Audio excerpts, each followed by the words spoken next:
les rabbins, même lui, les rabbins, il n'a pas le droit de percevoir la dîme. Azan a droit aux dîmes pour Azan descendant, il y a lévité, dîme, c'est celui qui n'a croix, il n'y a plus les temples, il n'y a rien, il n'a pas droit. Voilà, Nathan Gelibino. Les rabbins m'expliquent que, bien qu'il soit en chef de sa synagogue, il n'était pas lévite. Azan lévite était. Il descendait de la tribu de Juda et n'était pas habilité à percevoir des dîmes. Azan a droit aux dîmes.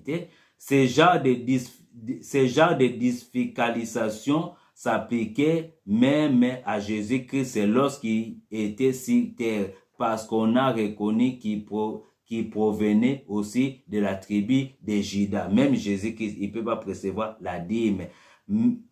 Cette même restriction s'attendait aux activités de l'apôtre Pierre, également de Juda, et l'apôtre Paul, parce qu'il était de la tribu de Benjamin. Ni Christ ni ses apôtres n'étaient des Lévites, ce qui les disqualifiait d'emblée à percevoir de la dîme biblique. Ils n'avaient pas droit. Ils étaient disqualifiés. Et n'a Jésus qui n'a pas apôtre, tout.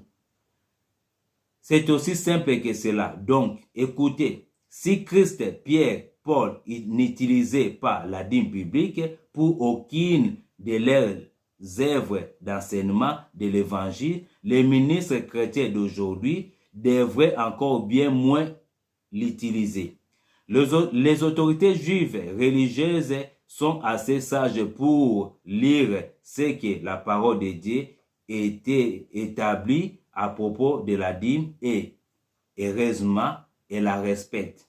Mais nos prêcheurs et nos prêtres gentils se préoccupent fort peu de ce que dit exactement les textes bibliques.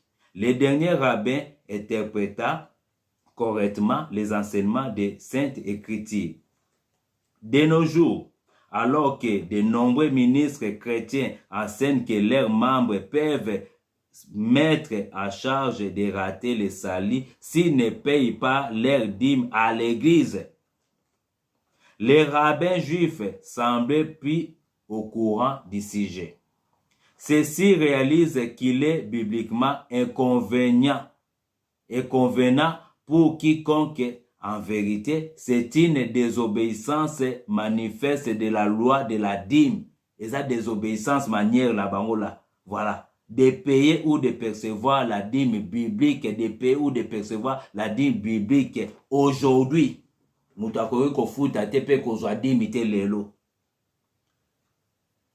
Et tout ministre ou dirigeant ecclésiastique qui utilise la dîme biblique ou quiconque paye un ministre la dîme biblique était pécheur aux yeux de Dieu. Sozo futa dîme lelo, ozo dîme, oza pécheur aux yeux de Dieu. Donc, ezaki la loi. Sozo la loi, il faut accomplir toute la loi. Comme dans Galates 3:10, sinon tu tombes dans la malédiction. Yango babi, personne, oazo zoago, azali pécheur. Donc, on a péché parce qu'il faut accomplir toute la loi cérémonielle. Voilà, par la grâce aujourd'hui. Voilà, parce que la loi était venue par Moïse, et la grâce et la vérité sont venues par Jésus-Christ. Nous sommes dans la grâce, nous sommes libérés à ça. Il faut accomplir toute la loi, sinon tu vas tomber dans la malédiction. Voilà, même les rabbins, ils ne peuvent pas qu'aux dîmes, voilà.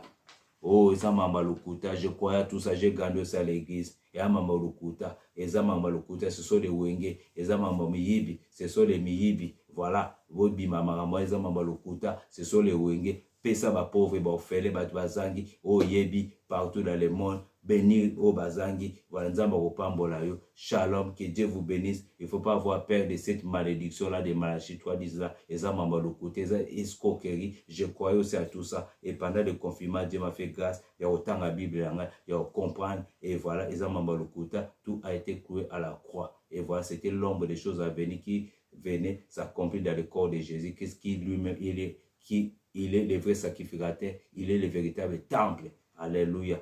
Soyez bénis. Il ne faut pas avoir peur de cette malédiction. Et ça ressuscité, ça n'existe pas, ils ont cloué à la croix. Et voilà, Soyez bénis, soyez bénis. Shalom, shalom.